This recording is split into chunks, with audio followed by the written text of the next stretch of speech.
Usted está escuchando Notimundo. Periodismo objetivo, responsable y equitativo. El pasado 26 de marzo se cumplieron ya 6 años del secuestro y asesinato del equipo periodístico de diario El Comercio, conformado por Javier Ortega, Paul Rivas y Efraín Segarra.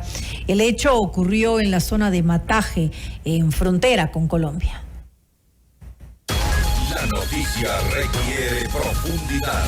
En Notimundo están los protagonistas de la noticia. Hacemos contacto en este momento con el doctor Ricardo Rivas, hermano de Paul Rivas, uno de los periodistas asesinados hace 6 años en este secuestro que conmocionó al país y del cual no se ha tenido resultados respecto de las investigaciones. Ricardo, gracias por estar con nosotros. Fausto Yepes te saluda, bienvenido. Gracias, buenas noches, estimado Fausto, y a la audiencia también de tu prestigioso programa. Muy buenas noches. Hay preocupación por parte de la Comisión Interamericana de Derechos Humanos. Han ido ustedes también a exponer la situación de lo ocurrido hace 6 años y la falta de respuestas por parte de las autoridades de gobierno, del gobierno anterior, del anterior inclusive. Ahora, ¿cuál es la situación y qué es lo que ustedes han expuesto? Bueno, nosotros en el mes de noviembre del año anterior estuvimos en la CIDH justamente hablando sobre la violencia en el sector periodístico y cómo esta violencia ha generado, o por parte del Estado, un tema de impunidad, que es una de las palabras yo creo que más fuertes en casos como estos, y que lamentablemente hemos tenido un silencio absoluto por parte del Estado, un cubrimiento estatal, por decirlo de alguna manera. Y claro, nosotros buscamos es acceder a una verdad, obtener una justicia que lamentablemente ha sido negada por los 2 gobiernos anteriores, del expresidente Moreno y del expresidente Lasso, cuando ya fue incluso con una carta, se negó el acceso a la desclasificación de información.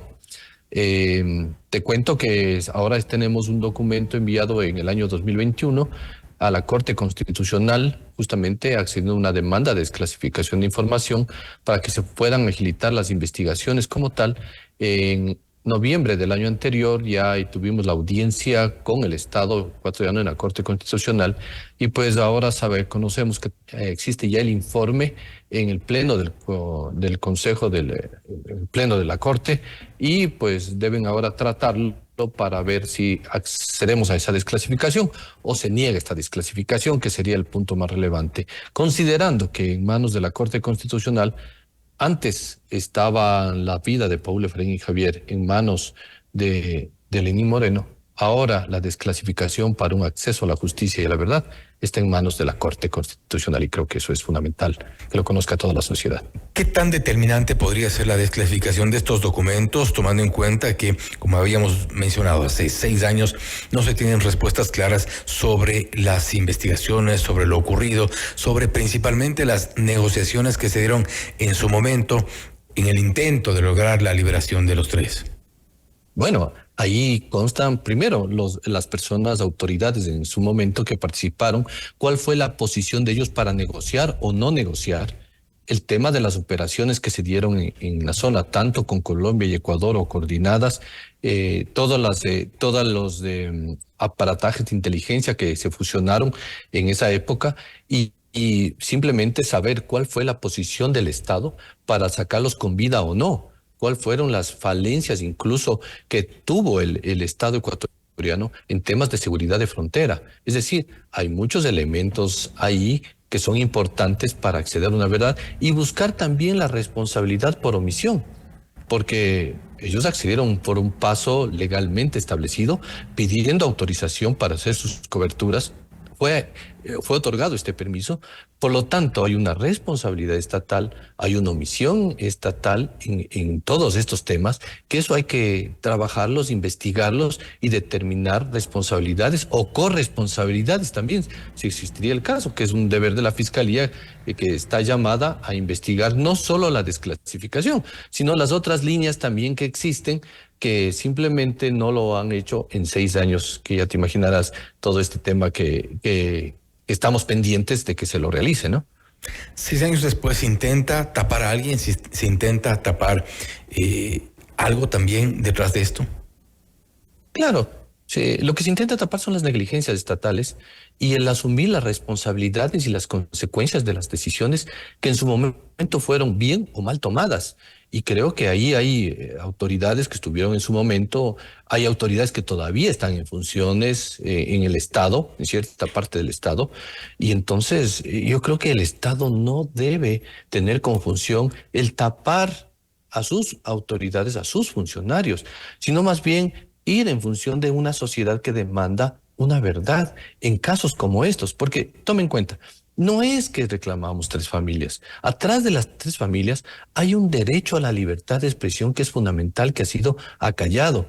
Hay un tema de fronteras silenciadas o de poblaciones silenciadas, donde ya los reporteros ya no van a esas zonas por miedo, temor muy propio, y que ahora, pues, ¿de qué información estamos hablando? Ya no sabemos lo que ocurre en ciertas partes de nuestro país, porque antes eran autoridades las que ejercían presión sobre el periodismo, ahora es del crimen organizado, ya se puso otro elemento adicional. Y yo creo que eso es función. Cuando tenemos una impunidad que está latente, pues la sociedad muchas veces o las autoridades creen que tienen el derecho a seguir violentando, transgrediendo, fomentando estas agresiones. Acuérdate que hasta lo que lleva de este año ya existen 12 personas que han sido exiliadas, otras que han sido autoexiliadas hablando en el mundo periodístico. También existen agresiones, más de 300 agresiones cerraron el año anterior.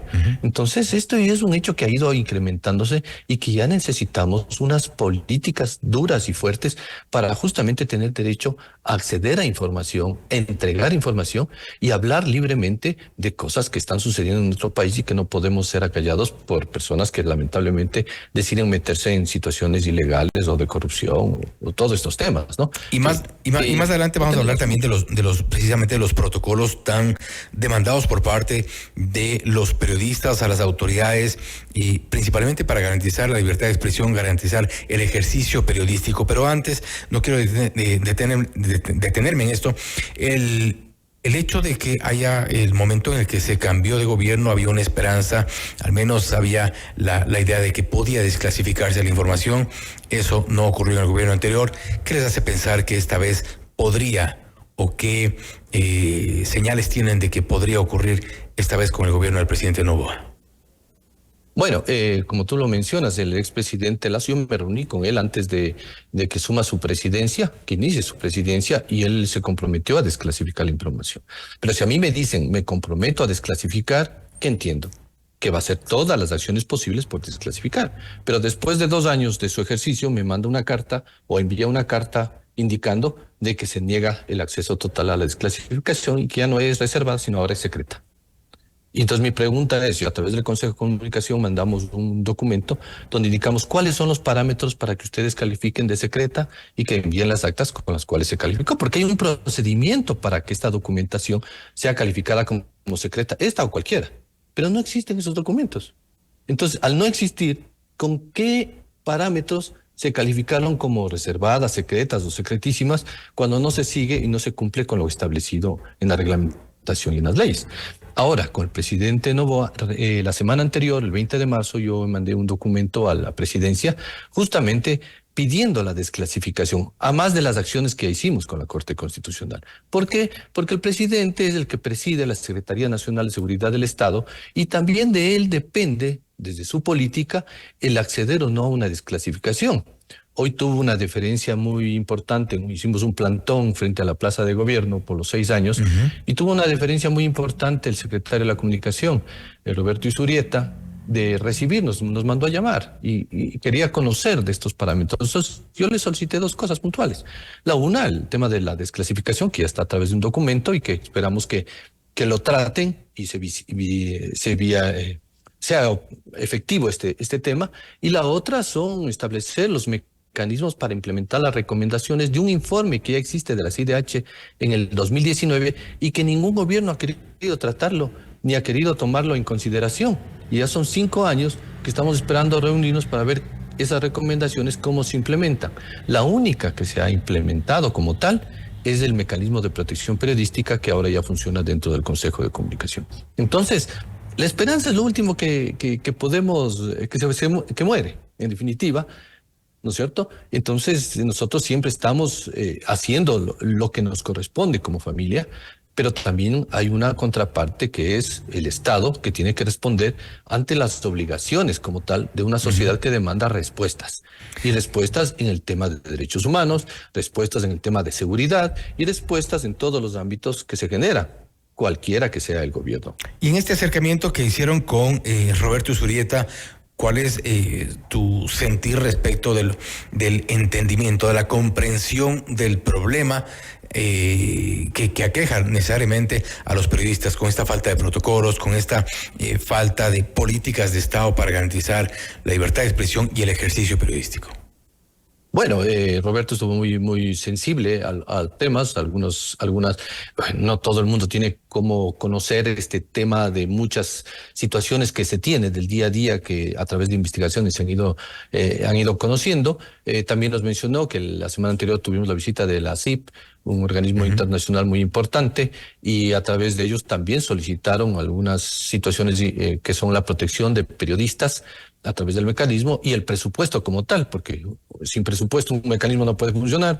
Hay un compromiso del Estado en hacerlo, en viabilizarlo, en que sea operativo, y claro, hay un compromiso también para tratar este tema y ver cuáles son las condiciones en las cuales se pueda dar una desclasificación de parte del gobierno, muy independiente de la Corte Constitucional, que ya está caminando y que esperamos que la Corte en un breve lapso de unas 2-3 semanas pueda ya pronunciarse a favor o en contra, pero que se pronuncie para saber en qué terreno estamos caminando y ver qué acciones tomamos al respecto.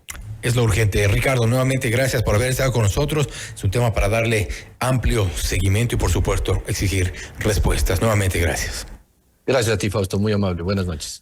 Ha sido Ricardo Rivas, hermano de Paul Rivas. Se cumplen 6 años del secuestro y asesinato del equipo periodístico de diario El Comercio. Parte de las demandas que existen para las autoridades es la desclasificación de los documentos para saber y determinar responsables. ¿Qué ocurrió en este proceso de negociación para el intento del rescate del equipo periodístico de diario El Comercio? Por otro lado, también se han abanderado también de esta lucha por la libertad de expresión, por la protección a los periodistas, por la garantía del ejercicio periodístico en nuestro país. Que hay al menos la intención, un primer acercamiento, al menos así lo demuestra o lo demostraría con el gobierno actual. Esperemos que así sea. Esto es Notimundo Estelar, siempre bien informados. Noticias, entrevistas, análisis e información inmediata.